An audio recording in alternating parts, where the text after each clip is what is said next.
திருப்பாடல்கள் அதிகாரம் 9. நீதியின் கடவுளுக்கு நன்றி செலுத்துதல். பாடகர் தலைவர்க்கு மகனுக்காக உயிரைக் கொடு என்றமிட்டு தாவீதின் புகழ்பா. ஆண்டவரை, என் முழு இதயத்தாலும் உம்மை புகழ்வேன். வியத்தகு உம் செயல்களையெல்லாம் எடுத்துரைப்பேன்.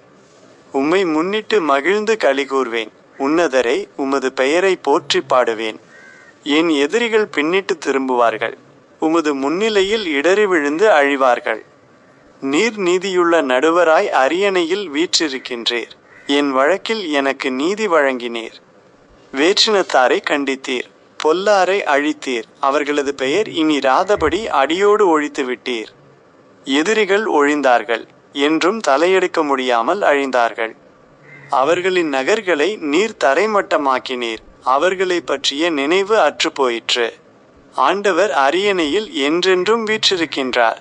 நீதி வழங்குவதற்கென்று அவர் தம் அரியணையை அமைத்திருக்கின்றார்.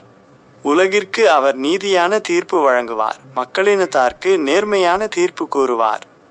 ஒடுக்கப்படுவோருக்கு ஆண்டவரே அடைக்கலம். நெருக்கடியான வேளைகளில் புகலிடம் அவரே. உமது பெயரை அறிந்தோர் உம்மில் நம்பிக்கை கொள்வர்.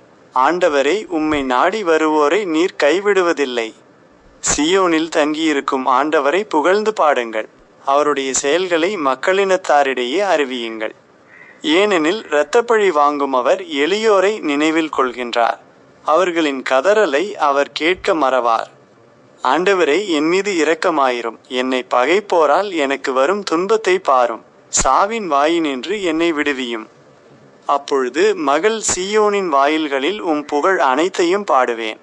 நீர் அளிக்கும் விடுதலை குறித்து அகமகிழ்வேன். வேற்றினத்தார் வெட்டின குழியில் அவர்களே விழுந்தனர். அவர்கள் மறைத்து வைத்திருந்த வலையில் அவர்கள் கால்களே சிக்கிக் கொண்டன. ஆண்டவர் நீதியை நிலைநாட்டுவதன் மூலம் தம்மை வெளிப்படுத்தியுள்ளார். பொல்லார் செய்த செயலில் அவர்களே சிக்கிக் கொண்டனர். பொல்லார் பாதாளத்திற்கே செல்வர். கடவுளை மறந்திருக்கும் வேற்றினத்தார் யாவரும் அங்கே செல்வர். மாறாக வறியவர் என்றுமே மறக்கப்படுவதில்லை. எளியோரின் நம்பிக்கை ஒருபோதும் வீண் போகாது.